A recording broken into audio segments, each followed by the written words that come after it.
एक गांव में एक नाई अपनी पत्नी और बच्चों के साथ रहता था। नाई ईमानदार था, अपनी कमाई से संतुष्ट था। उसे किसी तरह का लालच नहीं था। नाई की पत्नी भी अपनी पति की कमाई हुई आय से बड़ी कुशलता से अपनी गृहस्थी चलाती थी। कुल मिलाकर उनकी जिंदगी बड़े आराम से हंसी खुशी से गुजर रही थी। नाई अपने काम में बहुत निपुण था। एक दिन वहाँ के राजा ने नाई को अपने पास बुलवाया और रोज उसे महल में आकर हजामत बनाने को कहा। नाई ने भी बड़ी प्रसन्नता से राजा का प्रस्ताव मान लिया। नाई को रोज राजा की हजामत बनाने के लिए एक स्वर्ण मुद्रा मिलती थी। इतना सारा पैसा पाकर नाई की पत्नी भी बड़ी खुश हुई। अब उसकी जिंदगी बड़े आराम से कटने लगी। घर पर किसी चीज़ की कमी नहीं रही और हर महीने अच्छी रकम की बचत भी होने लगी। नाई, उसकी पत्नी और बच्चे सभी खुश रहने लगे। एक दिन शाम को जब नाई अपना काम निपटाकर महल से अपने घर वापस जा रहा था, तो रास्ते में उसे एक आवाज़ सुनाई दी। आवाज़ एक यक्ष की थी। यक्ष ने नाई से कहा, मैंने तुम्हारी ईमानदारी के बड़े चर्चे सुने हैं।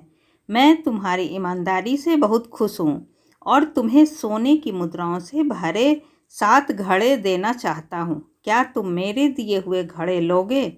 नाई पहले तो थोड़ा डरा, पर दूसरे ही पल उसके मन में लालच आ गया और उसने यक्ष के दिए हुए घड़े लेने का निश्चय कर लिया। नाई का उत्तर सुनकर उस आवाज़ ने फिर नाई से कहा, ठीक है, 7 घड़े तुम्हारे घर पहुंच जाएंगे। नाई जब उस दिन घर पहुंचा, वाकई उसके कमरे में 7 घड़े रखे हुए थे। नाई ने तुरंत अपनी पत्नी को सारी बातें बताई और दोनों ने घड़े खोलकर देखना शुरू किया। उसने देखा कि 6 घड़े तो पूरे भरे हुए थे, पर 7वां घड़ा आधा खाली था। नाई ने पत्नी से कहा, कोई बात नहीं, हर महीने जो हमारी बचत होती है वह हम इस घड़े में डाल दिया करेंगे। जल्दी ही यह घड़ा भी भर जाएगा और इन 7 घड़ों के सहारे हमारा बुढ़ापा आराम से कट जाएगा। अगले ही दिन से नाई ने अपनी दिन भर की बचत को उस 7वें घड़े में डालना शुरू कर दिया। पर 7वें घड़े की भूख इतनी ज़्यादा थी कि वह कभी भी भरने का नाम ही नहीं लेता था। धीरे धीरे नाई कंजूस होता गया और घड़े में ज़्यादा पैसे डालने लगा, क्योंकि उसे जल्दी से अपना 7वां घड़ा भरना था।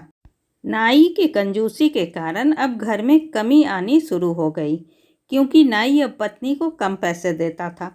पत्नी ने नाई को समझाने की कोशिश की, पर नाई को बस एक ही धुन सवार थी, 7वां घड़ा भरने की।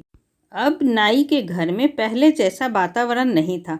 उसकी पत्नी कंजूसी से तंग आकर बात बात पर अपने पति से लड़ने लगी। घर के झगड़ों से नाई परेशान और चिड़चिड़ा हो गया। एक दिन राजा ने नाई से उसकी परेशानी का कारण पूछा। नाई ने भी राजा से कह दिया, अब महंगाई के कारण उसका खर्च बढ़ गया है। नाई की बात सुनकर राजा ने उसका मेहनताना बढ़ा दिया, पर राजा ने देखा कि पैसे बढ़ने से भी नाई को खुशी नहीं हुई। वह अब भी परेशान और चिड़चिड़ा ही रहता था। एक दिन राजा ने नाई से पूछ ही लिया कि कहीं उसे यक्ष ने 7 घड़े तो नहीं दे दिए हैं। नाई ने राजा को 7वें घड़े के बारे में सच सच बता दिया। तब राजा ने नाई से कहा कि 7 घड़े यक्ष को वापस कर दो, क्योंकि 7वां घड़ा साक्षात लोभ है, उसकी भूख कभी नहीं मिटती। नाई को सारी बात समझ में आ गई। नाई ने उसी दिन घर लौटकर 7 घड़े यक्ष को वापस कर दिए। घड़ों के वापस जाने के बाद नाई का जीवन फिर से खुशियों से भर गया था। ऐसी ही अच्छी और ज्ञानवर्धक कहानी सुनने के लिए प्लीज़ आप मेरे चैनल को सब्सक्राइब ज़रूर करें। तब तक के लिए बाय बाय।